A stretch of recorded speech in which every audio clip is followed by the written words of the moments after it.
তবে হ্যাঁ, আপনারা হাইওয়েতে যখনই রাইড করেন অবশ্যই কেয়ারফুলি রাইড করবেন। কারণ যে ঢাকা চিটাগাং হাইওয়েটা রাতের বেলা গাড়ি চালায় মজা অনেক।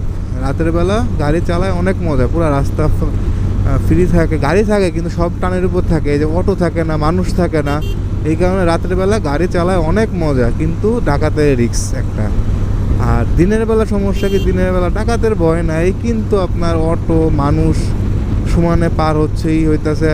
তাহলে আমার এইখানে তো একটু কম, একটু আগে পিছনে যা রাইখে আসছি, মানে মানুষ যে কীভাবে পার হইতাছে, এই যে কম বলতে বলতে এক চাচা পার হইতাছে, দেখছেন তো। এই কারণে দিনের বেলা আসলে এইটা একটু প্যারা খাওয়া লাগবে, আর এই কারণে সাবধানে চালাইতে হবে। বেশি টানাটানি করার দরকার নেই, রিল্যাক্সে আস্তে আস্তে ভাই, এত তাড়াহুড়া কিসের। আমি দৌড়ছি ম্যাপে দেখে 4 ঘন্টা, আমি যাবো 6 ঘন্টায়, রিল্যাক্সে যাব। আর আজকে যাওয়া হবে ঘুম, কালকে হচ্ছে ঘোরাঘুরি করবো, আজকে মূলত যাবো। এই কারণে একটু লেট হয়ে গেছে, বা লেট করে বের হয়েছি, এই কারণে একটু লেট করে বের হয়েছি।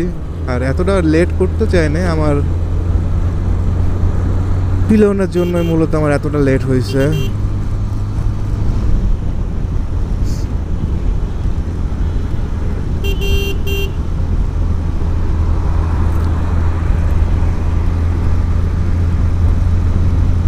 আল্লাহর রহমতে এইদিকে গাড়ির চাপটা একটু কম, অনেকটাই কম, ওইদিকে অনেক বেশি ছিল চাপ।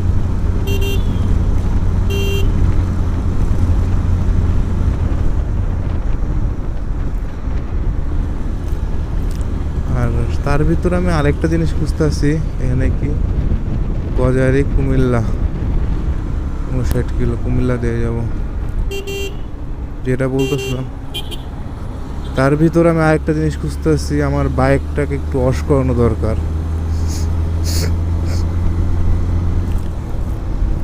তার ভিতরে আমি আরেকটা জিনিস খুঁজতেছি, একটা গ্যারেজ খুঁজতেছি, গাড়িটা একটু ওয়াশ করাবো।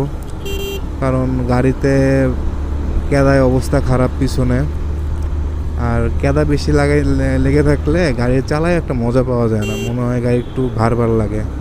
তো ঢাকার থেকে করব চিন্তা করছি, কিন্তু সময় পাইনি, বললাম হঠাৎ প্ল্যান।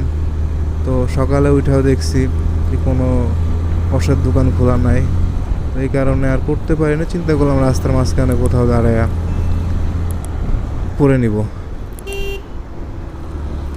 আর বাইকটা দেখতেও নোংরা লাগতেছে, একটু ওয়াশ করলে দেখতে ভালো লাগবে।